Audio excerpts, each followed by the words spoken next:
বাড়িতে মাছ বা মাংস অথবা রান্নার কিছু না থাকলে কাঁচা টমেটো দিয়ে এভাবে খুব অল্প উপকরণ দিয়ে তৈরি করে নিন। খুবই মজাদার একটি খাবার। এই রান্নাটি তৈরি করতেও বেশি সময় লাগে না, অথচ খেতে ভীষণ মুখরোচক। রান্নার জন্য গাছ থেকে কিছু কাঁচা টমেটো নিয়েছি।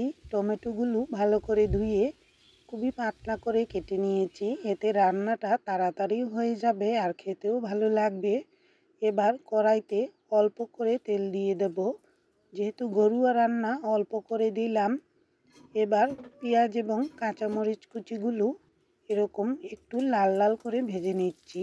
এতে পেঁয়াজের কাঁচা গন্ধও থাকবে না, আর লাল কাঁচামরিচগুলো একটু ভাজা হলে ঘ্রাণও খুব সুন্দর হবে। পেঁয়াজ রসুন ছাড়া নিরামিষ দিনেও ইচ্ছে করলে শুকনো মরিচ এবং সরিষা ফোড়ন দিয়ে এভাবে এই রেসিপিটি তৈরি করা যায়। ভীষণ স্বাস্থ্যকর আর ভীষণ মুখরোচকও। ইচ্ছে করলে অল্প তেলেই রান্না করে নিতে পারেন, আবার খেতেও ভীষণ ভালো লাগে।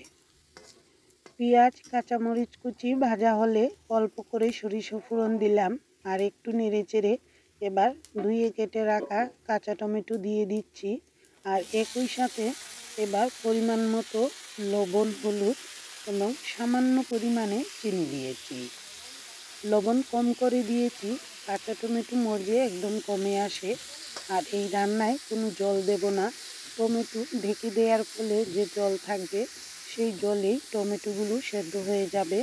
ভালো করে 1 থেকে 2 মিনিটের মতো নেড়েচেড়ে নিয়েছি। এবার হালকা আঁচে 2 মিনিটের মতো ঢেকে রাখবো।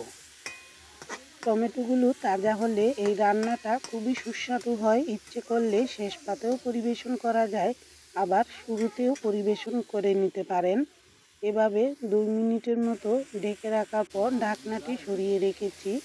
টমেটো থেকে যে জল বের হলো তা দিয়েই সেদ্ধ করে নিলাম। এবার কিছুক্ষণের জন্য চুলার আঁচটা একটু বাড়িয়ে দেব। এতে টমেটোর ভিতরে যে বাড়তি জল রয়েছে সেটা খুব তাড়াতাড়ি শুকিয়ে যাবে।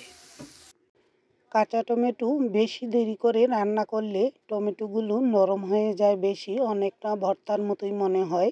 আর এরকম শুকনো শুকনো ভাজি করতে চাইলে চুলার আঁচটা বাড়িয়ে দিয়ে খুব তাড়াতাড়ি নেড়েচেড়ে নামিয়ে নিতে হবে। নামানোর আগে লবণ বা চিনির পরিমাণটা দেখে নিয়ে নামালে খুবই ভালো হয়।